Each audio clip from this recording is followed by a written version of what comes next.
आज आम आलोचना करबा पिले ए भिडियो रे अष्टम श्रेणी रो ज्यामिति बही रो चैप्टर 5 दैट इज परिमिति आम आलोचना करबा एवं एठी आम आलोचना करबा पिले त्रिभुज रो परिसीमा आउ क्षेत्रफल पिले ताहा सहित आम चतुर्भुज रो परिसीमा आउ क्षेत्रफल मध्य एठी आलोचना करबा। तो ए सब जिनिस आलोचना करबा पई हमकु को बेसिक जिनिस दरकार ता प्रथमे आलोचना करबा एवं ताहा आम प्रथम अनुशीलनी रे पाउछु। ଆମେ ଦେଖିବା ତା ପୂର୍ବରୁ ଆମେ କଣ ସବୁ ରହିଛି ଆଲୋଚନା କରିବା ପାଇଁ। ପ୍ରଥମେ ଆମେ ଜାଣିବା ପିଲେ ପିଥାଗୋରାସଙ୍କ ଉପପାଦ୍ୟ ଓ ଏହାର ପ୍ରୟୋଗ। ତମେ ଜାଣିଥିବ ବୋଲେ ପିଥାଗୋରାସ ଏହା ଜଣେ ଏଇ ଯୋଉ ନାଁ ଦେଖୁଛ ଏଇ ନାଁ ହଉଛି ଜଣେ ବିଶିଷ୍ଟ ଗଣିତଜ୍ଞଙ୍କ ନାମ।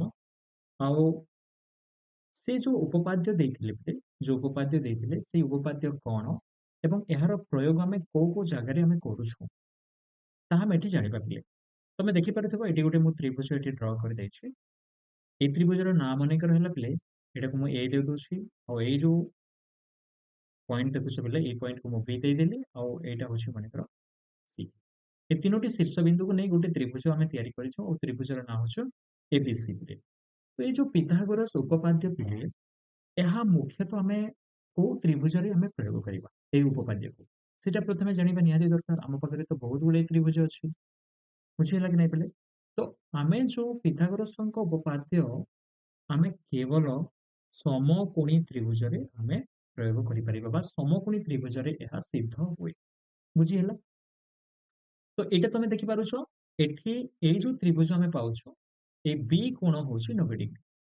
ତ ଆମେ ଜାଣିଛୁ ଯେଉଁ ତ୍ରିଭୁଜର କେବଳ ଗୋଟିଏ କୋଣ 90 ଡିଗ୍ରୀ ହୁଏ ତାହାକୁ ଆମେ ସମକୋଣୀ ତ୍ରିଭୁଜ କହିଥାଉ। ତ ଏଇ ଯୋଉ ଆମେ ତ୍ରିଭୁଜ ପାଉଛୁ ଏଇଟା ହଉଛି ସମକୋଣୀ ତ୍ରିଭୁଜ, ବୁଝିହେଲା। ତ ଏଇ ଯୋଉ ସମକୋଣୀ ତ୍ରିଭୁଜରେ ଯେଉଁ କୋଣ 90 ଡିଗ୍ରୀ ପିଲେ ତାର ଠିକ ସମ୍ମୁଖରେ ଗୋଟେ ବାହୁ ଅଛି, ସମ୍ମୁଖୀନ ବାହୁ ବୋଲି ଆମେ କହିଥାଉ B କୋଣର। ତ ଏଇ ଯୋଉ ସମ୍ମୁଖୀନ ବାହୁ ଏଇଟା ହଉଛି ସବୁଠାରୁ ବଡ ବାହୁ ପିଲେ ଏଇ ସମକୋଣୀ ତ୍ରିଭୁଜର। ତ ଯୋଉ ସମକୋଣୀ ତ୍ରିଭୁଜର ସବୁଠାରୁ ଯୋଉ ବଡ ବାହୁ ପିଲେ ଆମେ ତାକୁ କଣ ବୋଲି କହିଥାଉ ପିଲେ ଏଠି ଆମେ କହିବା ତାହାକୁ କର୍ଣ୍ଣ ବୋଲି କହିବା, ବୁଝିହେଲା। ଆଉ ଇଂରାଜୀରେ ଆମେ ତାହାକୁ କହିଥାଉ ହାଇପୋଟେନସ୍ ବୋଲି କହିଥାଉ, ହାଇପୋଟେନସ୍, ବୁଝିହେଲା। ତ ତେଣୁକରି ଏହାର ନିକ୍ ନେମ୍ ଆମେ ଏଇ ଯୋଉ ଇଂରାଜୀ ଅକ୍ଷର ପାଉଛୁ ପିଲେ ଏଇ ଇଂରାଜୀ ଅକ୍ଷର H ରୁ ହିଁ ମନେ କରିଥାଉ। ତ ଏଇ ଯୋଉ AC ବାହୁର ନିକ୍ ନେମ୍ ହେଇଗଲା ପିଲେ H, ସ୍ମଲ୍ h, ବୁଝିହେଲା। ଏବଂ ଆଉ ଯୋଉ ଦୁଇଟି ବାହୁ ରହିଲା ପିଲେ ଏଇ ଯୋଉ ସମକୋଣ ସହିତ ସଂଲଗ୍ନ ହେଇକି ଯୋଉ ଦୁଇଟି ବାହୁ ରହିଲା ଗୋଟେ ବାହୁକୁ ଆମେ ଭୂମି କହିଥାଉ ପିଲେ, ଇଂରାଜୀରେ ଆମେ ତାକୁ ବେସ୍ କହିଥାଉ। ତ ଏହାର ନିକ୍ ନେମ୍ ଓବିୟସଲି B ହିଁ ହେବ। ତାପରେ ଏଠି ଆମେ ଯୋଉ ଦେଖିବା ପିଲେ ଏ ଯୋଉ ତ୍ରିଭୁଜର ଉଚ୍ଚତା ବୋଲି ଯୋଉଟା ଅଛି ପିଲେ ତାହାକୁ ଆମେ କଣ ବୋଲି କହିବା ପିଲେ ତାକୁ ଆମେ ଲମ୍ବ ବୋଲି କହିବା, ବୁଝିହେଲା। ଆଉ ଇଂରାଜୀରେ ଏହାକୁ କହନ୍ତି ପିଲେ ପରପେଣ୍ଡିକୁଲାର। ତ ତେଣୁକରି ଏହାର ନିକ୍ ନେମ୍ ତମେ ଜାଣିପାରୁଥିବ କଣ ହେବ, ୟେସ୍ P ହିଁ ହେବ, ବୁଝିହେଲା। ତ ଏଠି ଆମେ ତିନୋଟି ବାହୁର ନିକ୍ ନେମ୍ ପାଇଗଲୁ। ସବୁଠାରୁ ବଡ ବାହୁର ନାଁ ହେଲା H, ଆଉ ଯୋଉ ଉଚ୍ଚତା ବୋଲି ଅଛି ବୋଲି ସେଇଟା ହେଲା P, ଆଉ ଭୂମି ସହିତ ଯୋଉଟା ସଂଲଗ୍ନ ଅଛି ସେଟାକୁ ଆମେ B କହିବା ପିଲେ, ବୁଝିହେଲା। ବେଲେ ବେଲେ P ଆଉ B ଚେଞ୍ଜ ହୁଏ, ପରିବର୍ତ୍ତନ ହୁଏ, ସେଇଟା କୋଣ ଉପରେ ଡିପେଣ୍ଡ କରେ ପିଲେ। ଯଦି ଆମେ ଏଇ କୋଣକୁ ଆମେ ଦେଖୁଛୁ ପିଲେ ଏଇ କୋଣ ହିସାବରେ ଯଦି ଆମେ ଦେଖିବା ତାହେଲେ ଏଇଟାକୁ ଭୂମି ବୋଲି କହିବା, ଏଇଟାକୁ ଲମ୍ବ ବୋଲି କହିବା, ବୁଝିହେଲା ପିଲେ। ତ ସେଇଟା ଆମେ ପରେ ଡିସ୍କସନ କରିବା, ପରେ ଆଲୋଚନା କରିବା କେମିତି ଭୂମି ଆଉ ଲମ୍ବ ପରିବର୍ତ୍ତନ ହୁଏ। କିନ୍ତୁ କର୍ଣ୍ଣ ଫିକ୍ସ ହୋଇଥାଏ ପିଲେ ସବୁବେଳେ କର୍ଣ୍ଣ ଏଇ ଯୋଉ ଆମେ ସମକୋଣ ପାଉଛୁ ପିଲେ ସମକୋଣର ସମ୍ମୁଖରେ ହିଁ ଥାଏ ସବୁଠାରୁ ବଡ ବାହୁ, ବୁଝିହେଲା।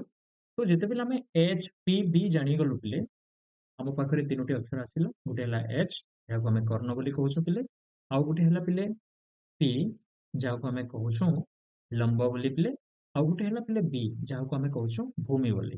ତ ଏଇ ତିନୋଟି ଅକ୍ଷର ଆମେ ପାଇଗଲୁ, ବୁଝିହେଲା ପିଲେ। ଏଇ ଯୋଉ ତିନୋଟି ଅକ୍ଷର ପାଉଛୁ ପିଲେ ଏଇଟା ହଉଛି ସମକୋଣୀ ତ୍ରିଭୁଜର ବାହୁ ମାନଙ୍କର ଗୋଟେ ନିକ୍ ନେମ୍। ତ ଏଇ ଯୋଉ ବାହୁ ମାନଙ୍କ ଭିତରେ କଣ ସମ୍ପର୍କ ଅଛି ସେଇ ସମ୍ପର୍କକୁ ପିଥାଗୋରାସ କଣ କରିଥିଲେ ପିଲେ ସେ ଦର୍ଶାଇଥିଲେ। ଆଉ ସେଇ ସମ୍ପର୍କର ନାମ ହଉଛି ପିଥାଗୋରାସ ଉପପାଦ୍ୟ। କେତେ ବଢିଆ ଜିନିଷ ନା ପିଲେ। ତ ସେଇ ସମ୍ପର୍କ କଣ ଏଠି ଆମେ ଆଲୋଚନା କରିବା। ତ ସେଇ ସମ୍ପର୍କ ହଉଛି ପିଲେ ଏଇ ଯୋଉ ସବୁଠାରୁ ବଡ ବାହୁର ଆମେ ଯଦି ବର୍ଗ କରିଦେବା ପିଲେ ଏଇ ବର୍ଗ କାହା ସାଙ୍ଗେ ସମାନ ହେବ ପିଲେ ଅନ୍ୟ ଯୋଉ ଦୁଇଟି ବାହୁ ରହିଲେ ପିଲେ ସେହି ଦୁଇଟି ବାହୁର ବର୍ଗର ସମଷ୍ଟି, ବୁଝିହେଲା। ତ ଯୋଉ ବଡ ବାହୁର ବର୍ଗ କାହା ସାଙ୍ଗେ ସମାନ? ଅନ୍ୟ ଯୋଉ ଦୁଇ ବାହୁ ରହିଲେ ସେଇ ଦୁଇଟି ବାହୁର ବର୍ଗର ସମଷ୍ଟି ସାଙ୍ଗେ ସମାନ। ଏଇଟାକୁ ଆମେ କଣ କହିଥାଉ ପିଲେ? ଏଇଟାକୁ ଆମେ କହିଥାଉ ପିଥାଗୋରାସ ପିଥାଗୋରାସ ଉପପାଦ୍ୟ ବୋଲି ଆମେ କହିଥାଉ। ବୁଝିହେଲା ପିଲେ? ପିଥାଗୋରାସ ଉପପାଦ୍ୟ କହିଥାଉ। ତ ଏଇଟାକୁ ଆମକୁ ସବୁଠାରୁ ଠିକ ସେ ମନେ ରଖିବାକୁ ପଡିବ, କାହିଁକି ବହୁତ କ୍ଷେତ୍ରରେ ଆମେ ଏହାକୁ ପ୍ରୟୋଗ କରିଥାଉ ଆଉ ସବୁବେଳେ ଆମର କାମରେ ଆସିଥାଏ। ଏକ୍ସାମ ଓରିଏଣ୍ଟେଡ କ୍ୱେଶ୍ଚିନ୍ ବି ଏଠିରୁ ଆସିଥାଏ। ତେଣୁକରି ଏଇ ଯୋଉ ପିଥାଗୋରାସ ଉପପାଦ୍ୟ ଆମକୁ କିଏ ପଚାରିଲେ ଆମେ ଏଇଟା କହିପାରୁଥିବାର ଅଛି ଯେ H square equal to P square plus P square. H ବେଲେ କଣ ପିଲେ? କର୍ଣ୍ଣ। ତ ଆମେ ଲେଖିପାରିବା ପୁଣି କର୍ଣ୍ଣର ସ୍କୋୟାର ଇକ୍ୱାଲ ଟୁ ଲମ୍ବର ସ୍କୋୟାର ପ୍ଲସ୍ ଭୂମିର ସ୍କୋୟାର ବା ଆମେ ବର୍ଗ କହିପାରିବା। ବୁଝିଗଲା ପିଲେ? ଏଇଟା ହଉଛି ସୂତ୍ର ପିଲେ। ତ ଏଇଟାକୁ ଆମେ ଆଉ ବିଭିନ୍ନ ୱେରେ ବି ଦେଖେଇ ପାରିବା ପିଲେ। ଏଇଟା ହଉଛି ସବୁଠାରୁ ମଦର ଫର୍ମୁଲା। ଏଇ ଫର୍ମୁଲାରୁ ବା ଏହି ଯୋଉ ସୂତ୍ର ବା ଏଇ ଉପପାଦ୍ୟକୁ ଆମେ ବିଭିନ୍ନ ଆଉ ସୂତ୍ର ମଧ୍ୟ ଲେଖିପାରିବା। ଦେଖ ମୁଁ କେମିତି ଏଠି ଲେଖିପାରୁଛି। ପ୍ରଥମ ଯୋଉ ମଦର ଫର୍ମୁଲା ହେଲା ପିଲେ A square equal to P square plus B square. ବୁଝିଗଲା ପିଲେ? ଏଠିରୁ ମୁଁ ଯଦି ପି ସ୍କୋୟାର ଫର୍ମୁଲା କାଢିବି ପିଲେ, ପି ସ୍କୋୟାର ଫର୍ମୁଲା କାଢିଲେ କଣ ହବ ପିଲେ? A square minus B square plus B square কু আমি এই দক্ষিণ পার্শ্বরু বা ডাহাণ পার্শ্বরু আমি যদি বাম পার্শ্ব আড়କୁ ନେଇଯିବା କଣ ହେବ ପିଲେ? ଏ ସ୍କୋୟାର ତ ଅଲରେଡି ଥିଲା, ପ୍ଲସ ବି ସ୍କୋୟାର ଇଆଡେ ଗଲେ ମାଇନସ ବି ସ୍କୋୟାର ହେଇଯିବ। ତ ପି ସ୍କୋୟାର ର ସୂତ୍ର କଣ ହେଇଯିବ ପିଲେ? A square minus B square ହେଇଯିବ। ଆଉ ଏଇ ଫର୍ମୁଲାରୁ ଆମେ ଯଦି ବି ସ୍କୋୟାର କାଢିବା, ଆମେ ବି ସ୍କୋୟାର କାଢିବା କଣ ହେବ ପିଲେ? ବି ସ୍କୋୟାର କାଢିବା ପିଲେ ବି ସ୍କୋୟାର କୁ ରଖିଦେବା ପିଲେ ଆଉ ପି ସ୍କୋୟାର କୁ ଡାହାଣ ପାର୍ଶ୍ୱରୁ ବାମ ପାର୍ଶ୍ୱ ଆଡକୁ ନେଇଯିବା। ତ କଣ ହେଇଯିବ ଏଇଟା? ଏ ସ୍କୋୟାର ମାଇନସ ପି ସ୍କୋୟାର ହେଇଯିବ। ବୁଝିହେଲା ପିଲେ? ଏମିତି ଆମେ ତିନୋଟି ସୂତ୍ର ଆମେ ପାଇବା। এই ତିନୋଟି ସୂତ୍ରରୁ ଆମେ ଆଉ କଣ ପାଇପାରିବା ପିଲେ? ଯଦି A square formula P square plus B square ହଉଛି, ଏଚ୍ ର ଫର୍ମୁଲା କଣ ହେବ ପିଲେ? ଆମେ ଯଦି ବର୍ଗ ଉଠେଇଦେବା ପିଲେ ଆମେ ଡାହାଣ ପାର୍ଶ୍ୱ ଆଡକୁ କଣ ପାଇଯିବା? ତାର ବର୍ଗମୂଳ ପାଇଯିବା ବା ରୁଟ୍ ଓଭର ହେଇଯାଏ। ବୁଝିହେଲା ପିଲେ? ଯଦି A square formula P square plus B square ହଉଛି, ଏଚ୍ ର ଫର୍ମୁଲା ହେଇଯିବ P square plus B square. ଆଉ ପି ର ଫର୍ମୁଲା କଣ ହେବ ପିଲେ? ପି ର ସୂତ୍ର କଣ ହେଇଯିବ? A square minus B square root over then बी रो फार्मूला कोन है जीवो? बी रो फार्मूला सही बोले है जीवो हमको A square minus B square root over. एमिति हमें देखिबा को गले मोट देखिबा को गले 6 टी सूत्र हमें पाउछु। ए स्क्वायर सूत्र पाउछु, एच रो सूत्र पाउछु, पी स्क्वायर रो, पी रो, बी स्क्वायर रो, बी रो। एटा होची सबठो इंपोर्टेंट पिले, सबठो गुरुत्वपूर्ण। एई सब सूत्र को तुमको मने रखिबा को पड़िबो। बुझिला पिले? हमको ये तीनोटी जदि आमे मने रखि दउछु, एई तीनोटी सूत्र आपे आपे हमको आसीजिबो। बुझिला पिले? एटा थिला पिथागोरस उपपाद्य पिले। ଏବଂ ଏହି ଉପପାଦ୍ୟ ଆମେ ବ୍ୟବହାର କରି କରି ପିଲେ ଆମେ ବଡ଼ ବଡ଼ ଅଟ୍ଟାଳିକାର, ବଡ଼ ବଡ଼ ବିଲ୍ଡିଂର, ବଡ଼ ବଡ଼ ପାହାଡ଼ର ଆମେ ଉଚ୍ଚତା ଆମେ କାଲକୁଲେସନ କରିପାରିବା ପିଲେ, ଆମେ ହିସାବ କରିପାରିବା। ପାଖକୁ ନ ଯାଇକି ଆମେ ଦୂରରୁ ବି ଆମେ ସେଇ ପାହାଡ଼ର ଉଚ୍ଚତାକୁ ଆମେ କହିଦେଇ ପାରିବା। ବୁଝିହେଲା ପିଲେ? ତ ଏଇଟା ଆମେ ତାହାର ପ୍ରୟୋଗ ଆମେ ଯେତେବେଳେ ଅନୁଶୀଳନୀ କରିବା ପିଲେ ସେଠି ଆମେ ଗଭୀର ଭାବରେ ଡିସ୍କସନ କରିବା, ଆଲୋଚନା କରିବା ପିଲେ। ଦେଖିବା ଆଗକୁ କଣ ଅଛି। ଆଗରେ ଆମେ ପାଉଛୁ ପିଲେ ଆଉ ଜଣେ ଗଣିତଜ୍ଞ ଭାରତୀୟ, ସେ ହଉଛନ୍ତି ପିଲେ ବୌଦ୍ଧାୟନ। ପ୍ରାୟ ଖ୍ରୀଷ୍ଟପୂର୍ବ 800 ବେଳକୁ ପିଲେ, ଖ୍ରୀଷ୍ଟପୂର୍ବ 800 ବେଳକୁ ସେ ଗୋଟେ ଏଇ ଯୋଉ ପିଥାଗୋରୀୟ ଉପପାଦ୍ୟ କୁ ରିଲେଟେଡ କରିକି ସେଇ ସମ୍ପର୍କିତ ସେ ଗୋଟେ ସୁନ୍ଦର ତଥ୍ୟ ଦେଇଥିଲେ, ସୁନ୍ଦର ଫର୍ମୁଲା କହିଥିଲେ। ଏବଂ ସେଇ ଫର୍ମୁଲାକୁ ଆମେ ଏଠି ଦେଖିବା ପିଲେ ସେ କହୁଥିଲେ କି ଗୋଟେ ଆୟତ କ୍ଷେତ୍ରର କର୍ଣ୍ଣ ଉପରେ, ଗୋଟେ ଆୟତ କ୍ଷେତ୍ର ଦେଖିପାରୁଛ, ଏଇଟା ଗୋଟେ ଆୟତ କ୍ଷେତ୍ର, ତାର ଗୋଟେ କର୍ଣ୍ଣ କୋଉଟା ପିଲେ? ତାର କର୍ଣ୍ଣ ହଉଛି ଏଇଟା। ଏଇ ଯୋଉ ଆୟତ କ୍ଷେତ୍ରର କର୍ଣ୍ଣ ଉପରେ ଆମେ ଯଦି ଗୋଟେ କଣ ପିଲେ ଗୋଟେ ବର୍ଗ କ୍ଷେତ୍ର ଅଙ୍କିତ କରିବା, ଗୋଟେ ବର୍ଗ କ୍ଷେତ୍ର ଆମେ ଯଦି ଅଙ୍କିତ କରିବା, ଏଇଟା ଗୋଟେ ବର୍ଗ କ୍ଷେତ୍ର ହେଲା ପିଲେ, ଅଙ୍କନ ହେଇଗଲା। ଏଇ ଯୋଉ ବର୍ଗ କ୍ଷେତ୍ର ଅଙ୍କନ କରିବା ପିଲେ ଏହାର କ୍ଷେତ୍ରଫଳ, ବୁଝିହେଲା ପିଲେ? ଏହାର କ୍ଷେତ୍ରଫଳ ଯାହା ଆମେ ପାଉଛୁ ଏଠି, ଏହାର କ୍ଷେତ୍ରଫଳ କାହା ସାଙ୍ଗେ ସମାନ ହବ ପିଲେ? ଏଇ ଯୋଉ ଆୟତ କ୍ଷେତ୍ରର ଯୋଉ ଦୁଇଟି ବାହୁ ପାଉଛୁ ଏଟାକୁ ଆମେ କଣ କହିବା ପିଲେ? ଏଇଟା ଦୈର୍ଘ୍ୟ, ସରି ଏଇଟା ଦୈର୍ଘ୍ୟ, ଯୋଉଟା ବଡ ଅଛି ସେଇଟାକୁ ଦୈର୍ଘ୍ୟ କହିବା, ଆଉ ଏଇଟା ହଉଛି ମନେକର ପ୍ରସ୍ଥ ପିଲେ। ବୁଝିହେଲା? ଏଇଟା ପ୍ରସ୍ଥ, ଏଇଟା ହଉଛି ଦୈର୍ଘ୍ୟ। ପ୍ରସ୍ଥକୁ ଆମେ କଣ କହିଥାଉ ପିଲେ? ଇଂରାଜୀରେ ଆମେ ପ୍ରସ୍ଥକୁ କହିଥାଉ ବ୍ରେଡ୍। ବୁଝିହେଲା? ତ ନିକ୍ ନେମ୍ ବି ବୋଲି ଆମେ ନେବା। ଆଉ ଦୈର୍ଘ୍ୟକୁ ଆମେ କଣ କହିବା? ଦୈର୍ଘ୍ୟକୁ ଆମେ ଲେନ୍ଥ କହିଥାଉ, ଲେନ୍ଥ ବୋଲି କହିଥାଉ। ତେଣୁକରି ତାର ନିକ୍ ନେମ୍ ଆମେ ଏଲ୍ ବୋଲି ନେବା ପିଲେ। ତ ଏଇଟା ହଉଛି ଏଲ୍, ଏଇଟା ହଉଛି ବି। तो आमे जो आयतक्षेत्र पाउछु पिले आयतक्षेत्रर कर्ण कर्ण ऊपर जदि आमे गोटे वर्गक्षेत्र अंकन करिबा एई जो वर्गक्षेत्रर क्षेत्रफल काहा संगे समान बोली से कहिथिले बिले से कहथिले जे जो आयतक्षेत्रर जो बाहु दुईटी रहिला बिले जो बाहु दुईटी रहिला ସେହି ବାହୁ ମାନଙ୍କର ଆମେ ଯଦି କ୍ଷେତ୍ରଫଳ ଯୋଉ ଦୁଇଟା ବାହୁ କୋଉଟା ପିଲେ ଗୋଟେ ହେଲା ଏଇଟା ହଉଛି ବ୍ରେଡ୍ ଆଉ ଗୋଟେ ହେଲା ପିଲେ ଏଲ୍ ଏଇଟା ହଉଛି ଏଲ୍ ଏହି ଦୁଇଟି ବାହୁର ଯଦି ଆମେ ଗୋଟେ ବର୍ଗ କ୍ଷେତ୍ର ଅଙ୍କନ କରିବା ମନେକର ଏଇ ଯୋଉ ପ୍ରସ୍ତ ଅଛି ପିଲେ ପ୍ରସ୍ତର ଗୋଟେ ଆମେ ବର୍ଗ କ୍ଷେତ୍ର ଅଙ୍କନ କରିବା ଆଉ ଗୋଟେ ଦୈର୍ଘ୍ୟ ଅଛି ଏଇ ଦୈର୍ଘ୍ୟର ଆମେ ଯଦି ବର୍ଗ କ୍ଷେତ୍ର ଅଙ୍କନ କରିବା ଏହି ଦୁଇଟି ବର୍ଗ କ୍ଷେତ୍ରର କ୍ଷେତ୍ରଫଳର ସମଷ୍ଟି ସାଙ୍ଗେ ଏହି ବର୍ଗ କ୍ଷେତ୍ରର କ୍ଷେତ୍ରଫଳ ସମାନ ବୋଲି ସେ କହୁଥିଲେ ଆଉ ଥରେ ମୁଁ ବୁଝେଇ ଦଉଛି এই ଯୋଉ ଆୟତକ୍ଷେତ୍ର ହେଲା ପିଲା ଆୟତକ୍ଷେତ୍ରର କର୍ଣ୍ଣ ଉପରେ ଆମେ କଣ କରୁଥିଲେ ଗୋଟେ ବର୍ଗକ୍ଷେତ୍ର ଅଙ୍କନ କଲୁ এই ବର୍ଗକ୍ଷେତ୍ରର କ୍ଷେତ୍ରଫଳ କାହା ସାଙ୍ଗେ ସମାନ ପିଲେ ଏଇ ଯୋଉ ବର୍ଗକ୍ଷେତ୍ର এই ବର୍ଗକ୍ଷେତ୍ରର କ୍ଷେତ୍ରଫଳ এই ବର୍ଗକ୍ଷେତ୍ରର କ୍ଷେତ୍ରଫଳ କେତେ ହେବ ପିଲେ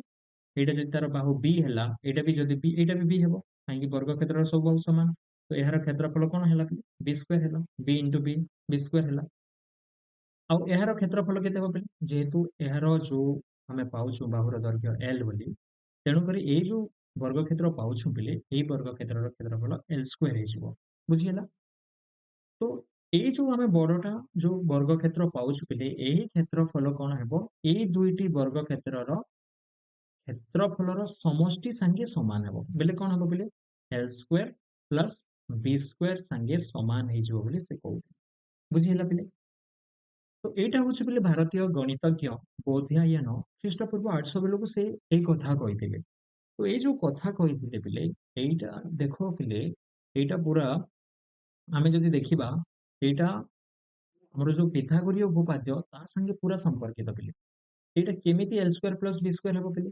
ସେଇଟା ମୁଁ କଥା କହୁଛି ଯଦି ଏଇଟା ବି ହେଲା ପିଲେ ଏଇଟା ଯଦି ଏଲ୍ ହେଲା ପିଲେ ତମେ ଦେଖିପାରୁଥିବ ଏଇଟା ଗୋଟେ ସମକୋଣୀ ତ୍ରିଭୁଜ ହେଲା କି ନାଇଁ ପିଲେ ଏଇଟା ଯୋଉ ଦେଖୁଛୁ ଆମେ ଏଇ ଯୋଉ ଲାଇନଟା କର୍ଣ୍ଣ ହେଲା ଆଉ ଏଇଟା ଆମେ ଯୋଉ ପାଉଛୁ ଏଇଟା ହଉଛି ଗୋଟେ ସମକୋଣୀ ତ୍ରିଭୁଜ ଏଇ ଯୋଉ ସମକୋଣୀ ତ୍ରିଭୁଜ ପାଉଛୁ ପିଲେ ଏଇଟା ଯଦି ବି ହେଲା ଏଇଟା ଯଦି ଏଲ୍ ହେଲା ଏଇଟା ସବୁଠାରୁ ବଡ ବାହୁ ହେଲା କର୍ଣ୍ଣ ହେଇଗଲା ଏହାର ଦୈର୍ଘ୍ୟ କେତେ ହେବ ପିଲେ ଏଲ୍ ସ୍କୋୟାର ଆମେ ଯଦି ଦେଖିବା ପିଲେ L square plus B square ର ରୁଟ୍ ଓଭର ହେଇଯିବ L square plus B square ର ରୁଟ୍ ଓଭର ହେଇଯିବ ତ ଏଇ ଯୋଉ ଆମେ ବାହୁ ପାଇଲୁ କର୍ଣ୍ଣ ଯୋଉ ପାଇଲୁ ଆୟତକ୍ଷେତ୍ରର ଏହାର ଦୈର୍ଘ୍ୟ ହେଇଗଲା L square plus B square ର ରୁଟ୍ ଓଭର ବୁଝିହେଲା କେମିତି ହେଲା ଆମେ ପିଥାଗୋରୀୟ ଉପପାଦ୍ୟ ଆମେ ଜାଣିଛୁ ପିଲେ ଏଚ୍ ର ଫର୍ମୁଲା କଣ ପିଲେ L square plus B square ର ରୁଟ୍ ଓଭର ହୁଏ এই ଫର୍ମୁଲା ମୁଁ ବ୍ୟବହାର କଲି ଏଠି ଆଉ କର୍ଣ୍ଣର ଦୈର୍ଘ୍ୟ ମୁଁ ବାହାର କରିଦେଲି তো ଏହାର ଯୋଉ ଦୈର୍ଘ୍ୟ ଯଦି L square plus B square ର ରୁଟ୍ ଓଭର ହେଲା ପିଲେ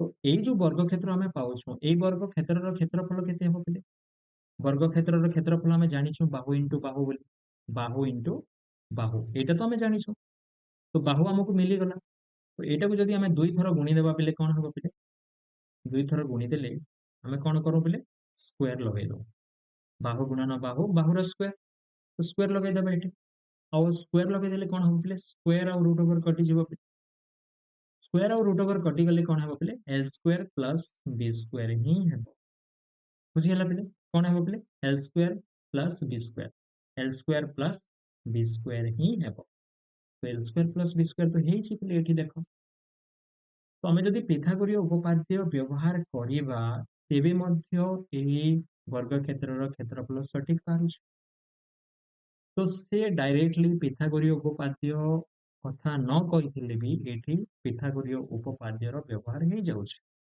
ବୁଝିହେଲା ପିଲେ ତ ତେଣୁକରି ଏଠି ସେ କହିଥିଲେ କି ଏକ ଆୟତକ୍ଷେତ୍ରର କର୍ଣ୍ଣ ଉପରେ ଅଙ୍କିତ ବର୍ଗକ୍ଷେତ୍ରର କ୍ଷେତ୍ରଫଳ ତାହାର ଦୁଇ ବାହୁ ଉପରେ ଅଙ୍କିତ ବର୍ଗକ୍ଷେତ୍ରର କ୍ଷେତ୍ରଫଳ ତାହାର ଦୁଇ ବାହୁ ଉପରେ ଦୁଇଟା ବାହୁ ଉପରେ ଦେଖ ପିଲେ ଅଙ୍କିତ ବର୍ଗକ୍ଷେତ୍ରର କ୍ଷେତ୍ରଫଳ ତାହାର ଦୁଇ ବାହୁ ଉପରେ ଅଙ୍କିତ ବର୍ଗକ୍ଷେତ୍ରର କ୍ଷେତ୍ରଫଳ ଏଇଟା ଦୁଇ ଥର ଟାଇପ ହେଇଯାଇଛି ପିଲେ ଏବେ ହେଇଗଲା ଏକ ଆୟତକ୍ଷେତ୍ରର କର୍ଣ୍ଣ ଉପରେ ଅଙ୍କିତ ବର୍ଗକ୍ଷେତ୍ରର କ୍ଷେତ୍ରଫଳ ତାହାର ଦୁଇ ବାହୁ ଉପରେ ଅଙ୍କିତ ବର୍ଗକ୍ଷେତ୍ରର କ୍ଷେତ୍ରଫଳର ସମଷ୍ଟି ସହ ସମାନ ବୁଝିହେଲା ଏଇଟା ଏବେ ଠିକ ହେଇଗଲା ପିଲେ ଏଇଟା ଏଇ କଥା ସେ କହିଥିଲେ ପିଲେ ବୁଝିହେଲା ଆଗକୁ ଯିବା ପିଲେ ତାପରେ ଆମକୁ ଜାଣିବାକୁ ପଡିବ ପିଲେ ସମକୋଣୀ ତ୍ରିଭୁଜ ସମକୋଣୀ ତ୍ରିଭୁଜ କଣ ପିଲେ ସମକୋଣୀ ତ୍ରିଭୁଜ ପିଲେ ଯେଉଁ ତ୍ରିଭୁଜର ଗୋଟିଏ କୋଣର ପରିମାଣ 90 डिग्री हुए ताहाको आमे समकोणी त्रिभुज बोली कहिताऊ और समकोणी त्रिभुजर सबठारु बड़ बाहुको आमे कोन कहिताऊ बोले बा जो 90 डिग्री ର ସମ୍ମୁଖରେ जो बाहु थाई बोले ताहाको आमे कर्ण बोली कहिताऊ कर्णर निकनेम होची हाइपोटेनस बोले एबे जस्ट आमे पढिलु एवं आउ गुटे को आमे भूमि कहिताऊ आउ गुटे को आमे लंब कहिताऊ बुझी ହେଲା पिले लंब एवं भूमि परिवर्तन हेई थाई पिले परिस्थिति हिसाब रे आमे को कोण को देखुछु सेई कोण को बेस करी ए जो भूमि आउ लंब परिवर्तन हेई थाई बोले याको आमे समकोणी त्रिभुज बोली कहिताऊ पिले ଏବଂ ଏଠି ଆମେ ପିଥାଗୋରୀୟ ଉପପାଦ୍ୟ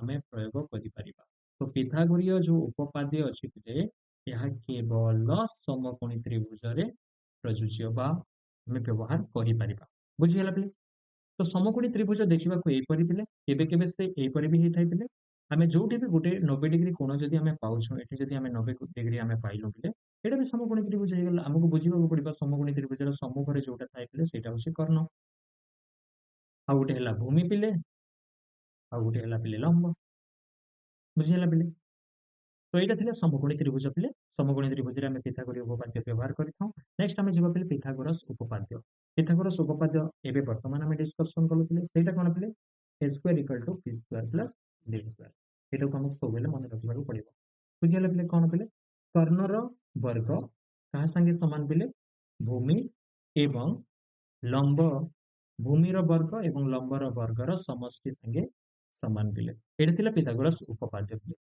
ଏବଂ ପିଥାଗୋରୀୟ ତ୍ରୟୀ ଆମେ କାହାକୁ କହିବା ପିଲେ ପିଥାଗୋରୀୟ ତ୍ରୟୀ ଆମେ କାହାକୁ କହିବା ତ୍ରୟୀ ବେଲେ କଣ ପିଲେ ତ୍ରୟୀ ବେଲେ ଆମେ ତିନୋଟି ତ ତିନୋଟି ନମ୍ବର ବା ତିନୋଟି ସଂଖ୍ୟାର ଗୋଷ୍ଠୀ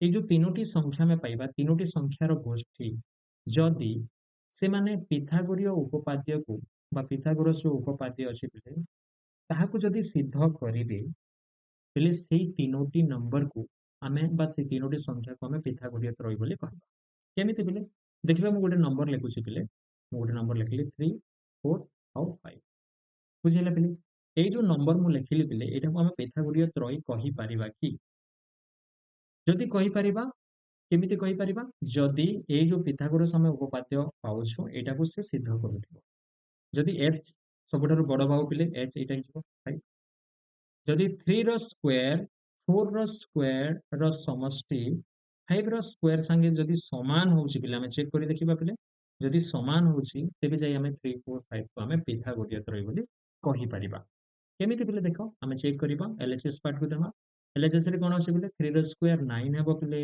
4 ର ସ୍କ୍ୱାର କେତେ ପିଲେ 16 ଆଉ 9 ଆଉ 16 ମିଶିଗଲେ କେତେ ହୁଏ ପିଲେ 25 ହୁଏ ଆଉ ଏଇଟା ଆମେ ଜାଣିଛୁ ପିଲେ 5 ର ସ୍କ୍ୱାର ଠିକ ହଉଛି କି ନାଇଁ ପିଲେ ତ ଏଇ जो तीनोटी नंबर जेहेतु पिथागोरस उपपाद्य को सिद्ध करुछि काहेकि जो छोट नंबर दुईटार वर्गर समष्टि बड़ नंबर रो वर्ग संगे समान हो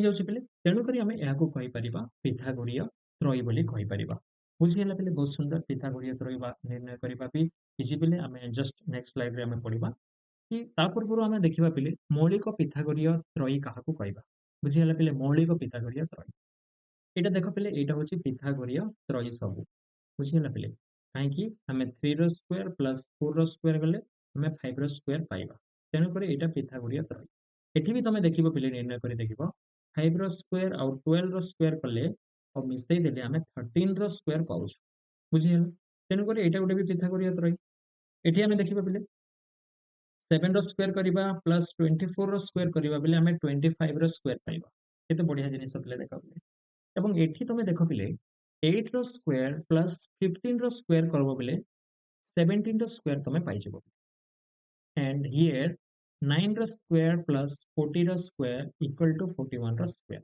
ଏମିତି ଆମେ ପାଉଛୁ ତ ଏଇଟା ବି ତ ପିଥାଗୋରୀୟ ତ୍ରୟୀ ଏହାକୁ ଆମେ କାହିଁକି ମୌଳିକ ପିଥାଗୋରୀୟ ତ୍ରୟୀ ବୋଲି କହିଲୁ ପିଲେ ମୌଳିକ ପିଥାଗୋରୀୟ ତ୍ରୟୀ ବୋଲି କାହିଁକି କହିଲୁ ସେଇ ଜିନିଷ ଏଠି ଆମେ ବୁଝିବା ଯଦି ପିଲେ ଏଇ ଯୋଉ 3 4 ଆଉ 5 ର ଆମେ ଯଦି ଗସାଗୁ ନିର୍ଣ୍ଣୟ କରିବା ପିଲେ ଏମାନଙ୍କର ଗସାଗୁ ସବୁ ବେଲେ କଣ ହେବ ପିଲେ ସବୁ ବେଲେ କଣ ହେବ 1 ହିଁ ହେବ ବୁଝିଲା ପିଲେ ଏମାନଙ୍କର କମନ ବା ସାଧାରଣ ଗୁଣନୀୟକ ନାହିଁ ପିଲେ ଏମାନଙ୍କର ସାଧାରଣ ଗୁଣନୀୟକ ନାହିଁ ଆଉ ଯଦି ଅଛି ପିଲେ କଣ ପିଲେ ସେଇଟା ହେଉଛି 1 ଯେଉଁମାନଙ୍କର ସାଧାରଣ ଗୁଣନୀୟକ କିଛି ନାହିଁ 1 କୁ ଛାଡ଼ି ତ ସେଇମାନଙ୍କୁ ସେଇ ତିନୋଟି ନମ୍ବରକୁ ଆମେ କଣ କହିବା ପିଲେ ପରସ୍ପର ମୌଳିକ ବୋଲିକିରି କହିବା କାହିଁକି ପିଲେ 5 12 ଆଉ 13 ପିଲେ 5 12 and 13 ଏମାନଙ୍କର एमाने परस्पर मौलिक पिले काहेकि मौलिक पिले काहेकि एमानकर गुणनीयक साधारण गुणनीयक साधारण गुणनीयक पिले साधारण गुणनीयक होउछि 1 बा गसागु गरिष्ठ साधारण गुणनीयक भी कहि पार तमे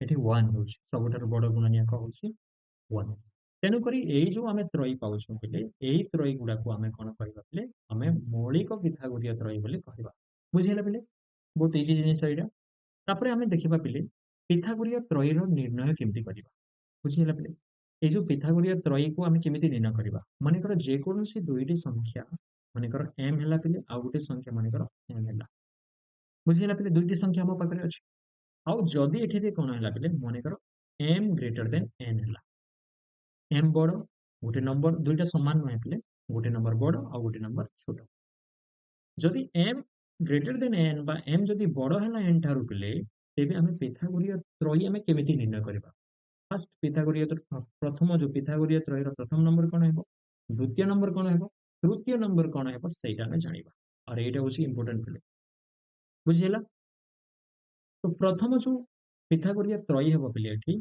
सेटा हेबो पिले m square minus n square okay आमे बहुत सारा एग्जांपल्स देखिबा पिले प्रथमे देखि रखो कोन होछि आउ गोटे हेबो पिले एठी 2mn आउ गोटे हेबो 2mn এবং आउ गोटे हेबो पिले m square plus n square एमिति आमे तीनोटी पिथागोरीय तीनोटी जो त्रय पाइबा ताको आमे कहबा पिथागोरीय त्रयी बोली कहबा बुझिला पिले गोटे एग्जांपल्स देखिबा पिले आमे गोटे एग्जांपल्स हला माने कर दुईटी नंबर हला पिले माने कर दुईटी नंबर मु नेले 3 गोटे नेले आउ गोटे 4 नेले बुझिला पिले तो एठी 4 टा बड़ पिले 4 टा बड़ तो एटा m हे गला आ एटा हे गला n जो नंबर बड़ सेटा को हमें m बोली कहबा जो नंबर छोटा सेटा को हमें n बोली कहबा तुमको दुईटी नंबर मिली गला पिले m हला 4 आ n हला 3 तम पाखरे जदि दुईटी गणना संख्या बा दुईटी संख्या अछि से दुईटी संख्या रो हमें पिथागोरीय त्रयी हमें केमिति निर्णय करबा पिले देखो तो प्रथम जो नंबर हेबो पिले प्रथम नंबर हेबो m square minus n square एठी m केते पिले 4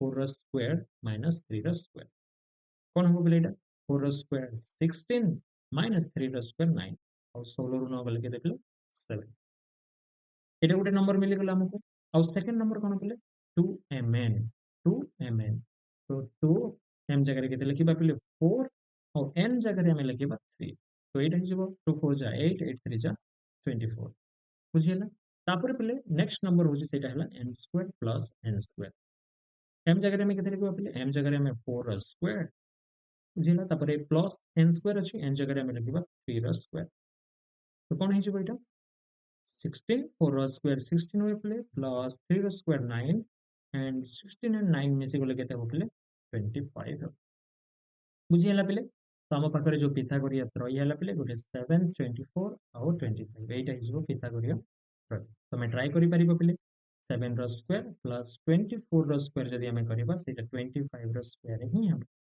बुझियला पिले देखो पिले 7 रो स्क्वायर केते पिले 49 और 24 रो स्क्वायर केते पिले तमे जानि छ 4 4 16 पिले 2 गुणे 4 4 16 2 गुणे 4 4 16 16 1 17 पिले और 2 गुणे 4 1 5 576 हुए पिले 24 रो स्क्वायर और एटा को मिसाओ पिले 9 6 15 7 4 11 1 12 पिले 5 1 6 625 और 25 रो स्क्वायर केते पिले 625 ही हुए तो हमें कोन पाइलो पिले 7 रो स्क्वायर प्लस 24 रो स्क्वायर 25 रो स्क्वायर होछि बुझियला पिले एटा पिथागोरीय त्रयी हमें एठी भी निर्णय करिथिलु पिले 7 24 25 तमे देखि पारु तो जे कोनोसी दुईटी नंबर हमको दिया गले सेमानक मध्यरु हमें पिथागोरीय त्रयी एमिति हमें निर्णय करि परिबा गोटे हला पिले भलसे मन रखो m square minus n square आ गोटे हला 2mn आ गोटे हला n square plus n square बुझियला पिले तापर पिले पिथागोरीय उपपाद्यर विपरीत कथन हमें एठी जानिबा तो ता पूर्व मु आ गोटे कथा मानको कहि दे पिले हमें जदि पिथागोरीय त्रय जानि छु पिले माने कर सेटा हला 3 4 5 किंबा हमें कहि परिबा ए आउ गोटे हला बी आउ गोटे हला सी माने कर एटा जदि पिथागोरीय त्रय तेबे पिले आमे जदि कोनोसी गोटे ध्रुवक से पिथागोरीय त्रय रे जदि गुणी देबा माने कर से जो ध्रुवक हला कोनोसी गोटे संख्या माने कर के हला के जदि आमे एई तीनोटी पिथागोरीय त्रय रे गुणी देबा कोन हो पिले के ए के बी आउ के सी ଏମିତି ହେଇଯିବ। ଏଇଟା କଣ ପିଥାଗୋରୀୟ ତ୍ରୟ ହେବ? ଆମେ ଯଦି ଗୋଟେ ସମାନ ସଂଖ୍ୟା ଏ ପିଥାଗୋରୀୟ ତ୍ରୟରେ ଆମେ ଯଦି ଗୁଣିଦେବା ପିଲେ, ଏଇଟା କଣ ଗୋଟେ ପିଥାଗୋରୀୟ ତ୍ରୟ ହେବ ପିଲେ? ଏଇଟା ଆମେ କେମିତି କହିପାରିବା ଏଇଟା ହବ କି ନାହିଁ? ଆମେ ଚେକ୍ କରିବା ଆଉ ଦେଖିବା ହେବ କି ନାହିଁ। କିନ୍ତୁ ପିଲେ ସବୁବେଳେ ଦେଖାଯାଇଛି ଯଦି ଗୋଟେ ଧ୍ରୁବକ ଗୋଟେ ପିଥାଗୋରୀୟ ତ୍ରୟରେ ଆମେ ଯେତେବେଳେ ଗୁଣୁଛୁ, ସେଇ ତିନୋଟି ସଂଖ୍ୟା ବି କଣ ହେଇଯିବ ପିଲେ ପିଥାଗୋରୀୟ ତ୍ରୟ ହେଉଛି। ବୁଝିହେଲା ପିଲେ? ସେଇଟା ବି ପିଥାଗୋରୀୟ ତ୍ରୟ। ବୁଝିହେଲା ପିଲେ? ସାର୍ ଯଦି ଗୁଣିଦେଲୁ ହରଣ କଲେ କଣ ହେବ? ଆମେ ହରଣ କଲେ କଣ ହେବ ପିଲେ? a by k, b by k ଆଉ c by k ହେଇଯିବ।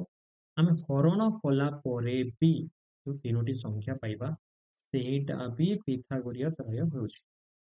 ତାର ଅର୍ଥାତ୍ ହେଲା ଏବେ ଆମେ ଯଦି 3, 4, 5 ଯଦି ପିଥାଗୋରୀୟ ତ୍ରୟ, ତେବେ ଯଦି ଆମେ ଏଠି 2 ଗୁଣିଦେବା, ମନେକର k ଜାଗାରେ ଆମେ ଯଦି 2 ଭାବିଲୁ, ହେଲେ ଏଇଟା କଣ ହେଇଯିବ 2 3 ଯା 6, 2 4 ଯା 8 and 2 5 ଯା 10। ଏଇଟା ବି ପିଥାଗୋରୀୟ ତ୍ରୟ। ବୁଝିହେଲା ପିଲେ? ଚେକ୍ କରି ଦେଖିବା। 6 ର ସ୍କ୍ୱାର, 8 ର ସ୍କ୍ୱାର, 10 ର ସ୍କ୍ୱାର ହଉଛି କି ନାହିଁ ଦେଖିବା। 6 ର ସ୍କ୍ୱାର କେତେ ପିଲେ 36, 8 ର ସ୍କ୍ୱାର କେତେ ପିଲେ 64 ଆଉ 36 ଆଉ 64 କୁ ଆଡ୍ କଲା ପରେ ଆମେ 100 ପାଉଛୁ ପିଲେ ଏବଂ ଏଇଟା 10 ର ସ୍କ୍ୱାର। ଦେଖ ପିଲେ କେତେ ବଢିଆ ଜିନିଷ। ତ ତେଣୁକରି 6, 8, 10 ବି ଗୋଟିଏ ପିଥାଗୋରୀୟ ତ୍ରୟ। ବୁଝିହେଲା? କିନ୍ତୁ ଏଇଟା ମୌଳିକ ପିଥାଗୋରୀୟ ତ୍ରୟ ନୁହଁ ପିଲେ। କାହିଁକି ମୌଳିକ ପିଥାଗୋରୀୟ ତ୍ରୟ ନୁହଁ ପିଲେ? କାହିଁକି ଏମାନଙ୍କର ଗସାଗୁ ଏକ ନୁହେଁ ପିଲେ। ଏମାନଙ୍କର ଗସାଗୁ ଏକ ନୁହେଁ, ଏମାନଙ୍କର ଗସାଗୁ ହଉଛି 2। ଏମାନେ ପରସ୍ପର ମୌଳିକ ନୁହଁ।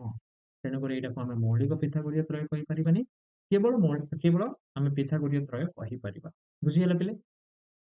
ତ ଆମେ ଯଦି ଦେଖ ପିଲେ ଆମ ପାଖରେ 6 ଅଛି, 8 ଅଛି ଆଉ 10 ଅଛି। ଆମେ କୌଣସି ସମାନ ସଂଖ୍ୟା ଦ୍ୱାରା ହରଣ କରିଦେବା। ଯେମିତି 2 ଦ୍ୱାରା ହରଣ କରିଦେଲୁ ପିଲେ। କଣ ପାଇବା ପିଲେ ଆମେ? ସେଇ 3, 4, 5 ସମାନ ସଂଖ୍ୟା ଦ୍ୱାରା ହରଣ କଲେ ବି ଆମେ ଯୋଉ ସଂଖ୍ୟା ପାଇବା ସେଇଟା ବି ମୌଳିକ ବା ପିଥାଗୋରୀୟ ତ୍ରୟ ହେବ। ମୌଳିକ ନହେଲେ ବି ଅନ୍ୟ କୌଣସି ପିଥାଗୋରୀୟ ତ୍ରୟ ହେବ। ଆଉ ଗୁଣନ କଲେ ବି ଆମେ ପିଥାଗୋରୀୟ ତ୍ରୟ ପାଇପାରିବା। ବୁଝିହେଲା ପିଲେ? ଯେମିତି 3, 4, 5 ଅଛି ପିଲେ, ଏଠି 2 ଗୁଣିଲୁ। ଏବେ ମନେକର ତମେ ମୁଁ 2 କାହିଁକି ଗୁଣିବି? ଅଲଗା ନମ୍ବର ଗୋଟେ ଗୁଣିକି ଦେଖେ ବୋଲି ଭାବିଲ। ମନେକର 5 ଗୁଣିଲ ପିଲେ, 5 3 ଯା 15, 5 4 ଯା 20 and 5 5 ଯା 25 ଏବଂ ଏଇଟାକୁ ଯଦି ତମେ ଚେକ୍ କରିକି ଦେଖିବ ପିଲେ, ଏଇଟା ବି 15 ର ସ୍କ୍ୱାର 20 ପ୍ଲସ୍ 20 ର ସ୍କ୍ୱାର କାହା ସାଙ୍ଗେ ସମାନ ହେବ? 25 ର ସ୍କ୍ୱାର ସାଙ୍ଗେ ସମାନ ହେବ ପିଲେ। ବୁଝିହେଲା ପିଲେ? ସମାନ ହେଇଯିବ। ତ ଏଇଟା ଗୋଟେ ବି ପିଥାଗୋରୀୟ ତ୍ରୟୀ। ବୁଝିହେଲା ପିଲେ? ତ ଆମେ ପିଥାଗୋରୀୟ ତ୍ରୟୀ ଆମେ କେମିତି ନିର୍ଣ୍ଣୟ କରାଯାଏ? ଗୋଟେ ଯଦି ଜାଣିଛୁ ବୋଲେ ଆମେ ଅସଂଖ୍ୟ ପିଥାଗୋରୀୟ ତ୍ରୟୀ ନିର୍ଣ୍ଣୟ କରିବା। ଦେଖ ପିଲେ, ଏଇଟା ଗୋଟେ ଜାଣିଛ ପିଲେ, 2 ରେ ଗୁଣନ କରିଦେଲା ପରେ ଗୋଟେ ପିଥାଗୋରୀୟ ତ୍ରୟୀ ବାହାରିଲା। 3 ରେ ଗୁଣନ କରିଦେଲେ ଆଉ ଗୋଟେ ପିଥାଗୋରୀୟ ତ୍ରୟୀ, 4 ରେ ଗୁଣନ କରିଦେଲେ ଆଉ ଗୋଟେ ପିଥାଗୋରୀୟ ତ୍ରୟୀ। ସେମିତି ଯୋଉ ଗୋଟେ ବି ସଂଖ୍ୟା ଦ୍ୱାରା ତମେ ଯଦି ଏଇ ତିନୋଟି ସଂଖ୍ୟାକୁ ଗୁଣି ଦେଉଛ, ତମେ ଅସଂଖ୍ୟ ପିଥାଗୋରୀୟ ତ୍ରୟୀ ପାଇଯିବ। ତ ଗୋଟେ ପିଥାଗୋରୀୟ ତ୍ରୟୀ ତମେ ଜାଣିଲା ପରେ ଆମେ ଅସଂଖ୍ୟ ପିଥାଗୋରୀୟ ତ୍ରୟୀ ଆମେ ନିର୍ଣ୍ଣୟ କରିପାରିବା। ବୁଝିହେଲା ପିଲେ? ଏବଂ ଆଉ ଗୋଟେ କଥା ପିଲେ, ଏଠି ଯୋଉ ହେଡିଂ ଆମେ ପାଉଛୁ ପିଥାଗୋରୀୟ ଉପପାଦ୍ୟର ବିପରୀତ କଥନ। ବିପରୀତ କଥନ କଣ ପିଲେ? ବିପରୀତ କଥନ ହଉଛି ପିଲେ, ମନେକର ଏଇଟା ହେଲା ଗୋଟେ ସମକୋଣୀ ତ୍ରିଭୁଜ। ଯଦି ଗୋଟେ ସମକୋଣୀ ତ୍ରିଭୁଜର ଆମେ ଜାଣିଛୁ ଯେ ସମକୋଣୀ ତ୍ରିଭୁଜରେ କଣ ହୁଏ ବୋଲି? ଏ ଯୋଉ ବଡ ବାହୁକୁ ଆମେ କଣ କହୁଛୁ ପିଲେ? ଏଚ୍। ଏଣ୍ଡ ଏଇ ଯୋଉ ଛୋଟ ଛୋଟ ଦୁଇଟା ରହିଲା ପିଲେ ସେଇଟା ଗୋଟେ ପି କହୁଛୁ ଆଉ ଗୋଟେକୁ ବି ବୋଲି କହୁଛୁ। ତ ଏଇ ଯୋଉ ବଡ ବାହୁର ସ୍କ୍ୱାର କାହା ସାଙ୍ଗେ ସମାନ ହଉଛି ପିଲେ? ଏ ଯୋଉ ଛୋଟ ଛୋଟ ବାହୁର ସ୍କ୍ୱାର ର ସମଷ୍ଟି ସାଙ୍ଗେ ସମାନ ହଉଛି। ଏଇଟା ତମେ ଜାଣିଲ ଏଇଟା। ତ ଯଦି ଏଇଟା ସମକୋଣୀ ତ୍ରିଭୁଜ ତାହେଲେ ଏଇ ଯୋଉ ସୂତ୍ର ବା ଏଇ ଯୋଉ ଉପପାଦ୍ୟ ଏଇଟା ନିଶ୍ଚୟ ଏଠି ସିଦ୍ଧ ହେଉଥିବ। ଏଇଟା ଲାଗୁ ହେବ ବୋଲି ଏଠି। ବୁଝିହେଲା? ଏଇଟା ଆମେ ପଢିଛୁ ପିଥାଗୋରୀୟ ଉପପାଦ୍ୟରେ। ତାର ବିପରୀତ କଥନ କଣ ପିଲେ? ଯଦି ଗୋଟିଏ ତ୍ରିଭୁଜରେ ଯଦି ଗୋଟିଏ ତ୍ରିଭୁଜରେ ଏ ବଡ ବାହୁର ସ୍କ୍ୱାର ଏଇ ଯୋଉ ଛୋଟ ଛୋଟ ବାହୁର ସ୍କ୍ୱାର ର ସମଷ୍ଟି ସାଙ୍ଗେ ଯଦି ସମାନ ହେଇଗଲା, ଏଇଟା ବାଧ୍ୟ ଗୋଟେ ସମକୋଣୀ ତ୍ରିଭୁଜ ହେବ। ଏବଂ ସେ ସମକୋଣ କୋଉଠି ଥିବ ପିଲେ? ଏଚ୍ ର ସମ୍ମୁଖରେ। କର୍ଣ୍ଣର ସମ୍ମୁଖ କୋଣ ହବ ସମକୋଣ। ଏଇଟା ତାର ବିପରୀତ କଥନ ପିଲେ। ବୁଝିହେଲା ପିଲେ? ତାପରେ ଆମେ ଦେଖିବା ପିଲେ କଣ ପାଉଛୁ? ତାପରେ ଏତିକି କନସେପ୍ଟ ଆମେ ପଢିଲା ପରେ ଏତିକି ଜିନିଷ ମୁଁ ଯାହା ଯାହା କହିଲି ପିଲେ ଯଦି ତମେ ଧ୍ୟାନ ଦେଇ ଶୁଣିଛ, ଜାଣିଲ, ତାହେଲେ ତମେ ଇଜିଲି ଅନୁଶୀଳନୀ 5 କରିପାରିବ। ଖାଲି ଏତିକି କନସେପ୍ଟ ହିଁ ଏତିକି ବ୍ୟବହାର କରିବ। ଏଠି ଆମେ ପାଉଛୁ ପିଲେ ନମ୍ବର 1 ରୁ ନମ୍ବର 10 ଏବଂ ଏଇଟା ଆମେ ନେକ୍ସଟ ଭିଡିଓରେ ପଢିବା ପିଲେ କେମିତି ଅନୁଶୀଳନୀ 5 କରିବା, ନମ୍ବର 1 ରୁ ନମ୍ବର 10 ଆମେ କେମିତି କରିବା। ସେଥିପାଇଁ ଆମେ ଉପପାଦ୍ୟ ମାନେ ପିଥାଗୋରୀୟ ଉପପାଦ୍ୟ କେମିତି ବ୍ୟବହାର କରିବା ଆଉ ନମ୍ବର ଗୁଡ଼ିକୁ ସଲ୍ଭ କରିବା, ସେଇଟା ଆମେ ନେକ୍ସଟ ଭିଡିଓରେ ଆମେ ଦେଖିବା ପିଲେ। ଠିକ ଅଛି, ଥ୍ୟାଙ୍କ ୟୁ।